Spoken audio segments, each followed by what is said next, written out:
Here we are again. I started recording this and it messed up. Half of my screen went on haywire.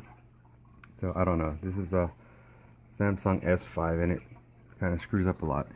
Here's my little purple dude here, a little purple snail. He loves to eat plants. Look at that, he's hiding now.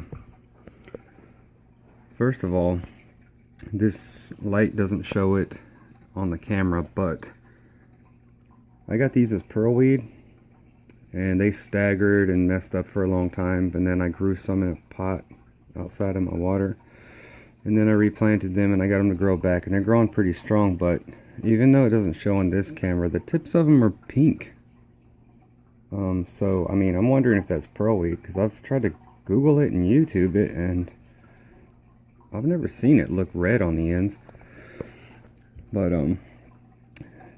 these brown Cabbage Patch flower looking, those are cryptocorn Wenties. They're brown, and it also comes in red and green.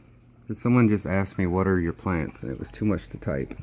There's a baby one. Here's a baby one. When you first get them, they look different. You have like these kind of long immersed leaves, and then they'll start to crinkle a little, like that green one back there. It started off like pretty green and pink leaves. Those die away and they kind of dissolve, and then new ones come out and they look like that, and then eventually you have this little neat plant here that you see running along the hills here. I did that to stop the sand from falling so much. That is Stargani repens. Probably pronounced that wrong, but or S. repens. I got it in a tissue culture in a little cup, and it kind of looked like this. You see, it was like some little kind of stems like this. And as they grew and bigger pieces came off, I would kind of like clip those to where I had enough stem to put them in the ground. And I'd pluck off the bottom leaves and plant them, like replant those. This right here, this guy, and these thin ones here, these are pygmy chain swords. And even though they look like they're not doing that great, this was a runner. It's a new one, and it made another runner. There's a new one, and it's doing another runner. But the little sprout you see coming from under here, so I mean, pygmy chain sword, real easy to propagate because it just does little runners, but half the time it'll do a runner that just goes kind of straight up or above the gravel, and you see that one's barely in the gravel. And if you try to get in there and push it down and do gravel over it and stuff, you're gonna mess it up. So just leave it on there and see how it does. Hopefully your snails don't push it up like mine usually did. My snails finally stopped coming in this corner because they get stuck now. This little plant is a dwarf Sagittaria.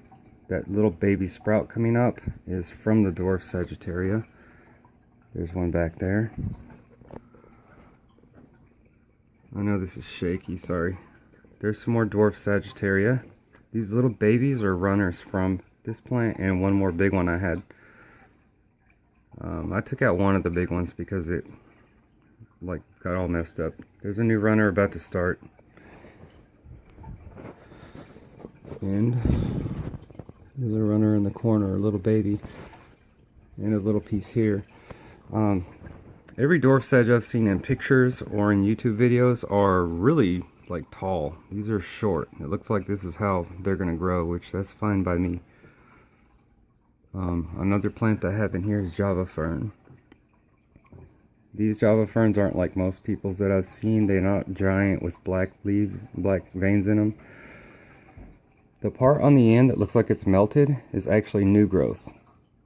It's kind of backwards from most plants. Like you'll see a melted looking part coming in, and then it'll fill in like normal. I mean, this one got chewed up, but you see over here, this one, they don't get really tall. There's a kind of a long leaf there. See the new growth here on the tips. I googled that. I got scared. I thought they were melting, but they're not. That's new growth. There's a kind of a long leaf there growing out. These guys here, one of the leaves will get kind of ratty, and then a baby plant will come up from it, and then you can either glue it or tie it to a rock or to some wood, or if you have cracks and crevices in your wood like this, you can just kind of jam them in there with your tweezers. That's what I did with the little one there, and it turned into a bunch of them. On top of here is Java moss, probably mixed with Christmas moss there. I glued that. I just put dab glue and smacked it on there in that one too. Surprised they're still holding. That is Java moss that I had barely a strand of. I tied it around there, and then I use 100% cotton string. It rots off after a while. Usually by the time it rots off, the plant's attached, but sometimes the string starts to come off and it's not attached. This is regular hair grass. It's not dwarf hair grass. It grows ugly forks at the top, but I like it. They're all smashed down because I gravel vac it. A lot of junk collects there. This Java moss here, all it was, the same thing. You can still see a little bit of focuses. You can still see some string attached around there. I just take some strands across it and just tie it around and around and around and around, and eventually I clip the string. I got tired of clipping the string and pulling it off when I was using regular sewing thread, so that's why I got cotton thread. Java moss here, that was tied on. All the string has come off now. I'm not sure how attached that is, but it hasn't gone anywhere yet. Java moss there. Some of this is Christmas moss and Java moss. Christmas moss versus Java moss. You try to Google it, you can't find anything. Christmas moss versus Java moss. Java moss is real easy to grow, but it grows more stringy, like this stuff. Christmas moss, when you see in people's videos, looks real like Christmas trees and real pretty. If you don't have CO2, chances are it won't look like that. This is some Christmas moss and some little bit of Java moss that was tied on, but Christmas moss doesn't stick very well like Java moss does. Java moss will attach to stuff after a while. That's Christmas moss, and it actually is attached to the lava rock, although people have said it does not attach to rock. The string rotted off and it's still on there. Now this stuff still has the string on there. You can see it wrapped around. Maybe it'll be on when it goes away. The Nubius plant, the little green one on the driftwood there, that I glued that on. And if you can see the little snip mark at the end here, that's where I got it from this one. This Anubias plant here, with the sprout growing from the top, was another one I snipped off. It's growing back. This one's got a baby sprout growing. Maybe you can see it. So it's going to grow a new plant right there. If you snip it off with sharp scissors, plant it somewhere else. I had stuffed it in the wood over there, but it didn't hold, so now I just stuffed it in this little hole. Maybe it'll hold in there. So that's another piece. This is an Amazon sword plant. It's kind of a little short, crappy one, but I like it. Some more regular hair grass. I did have some dwarf hair grass, but I mean, you can see it right here. It doesn't go anywhere. It just stays there and grows. Doesn't spread. There is some dwarf hair grass up here. It's like in between there somewhere. Get out of my way. Oh, mama. There you go. Yeah. This little sprout, couple leaves, that and this one are cryptoparvus. I got them immersed, and I guess they're finally growing submersed now, but they grow like super slow. World's slowest growing plant. And way in the back here, those are Ludwigia repens. If you look up or Google Ludwigia repens, you'll be like, oh, what's that red plant? Well, there is a red one, and then there are regular green ones. These are pink on the underside of the leaves, and they're green on the tops. Don't get confused and buy Ludwigia repens thinking it will turn red. There's a red version and a super red version. Then there's the regular old, like green or whatever. I think the only other plant I really have in here is This Marcellia minuta, if I pronounce that right. This is dwarf four-leaf clover from H2O plants. Similar to hirsuta, but hirsuta, they're bigger. This is minuta. They're smaller. They started off like little pads, paw print pads, and then after all the immersed four-leaf clover looking stems finally all came off, now they just grow as little teardrops. Some moss coming out of here. You can take moss and just stuff it into wood or tie it or whatever, but I mean, if you just stuff it in there and don't glue a patch, it's gonna come like that, just pieces here and there. Oh, back here, these are called anacharis.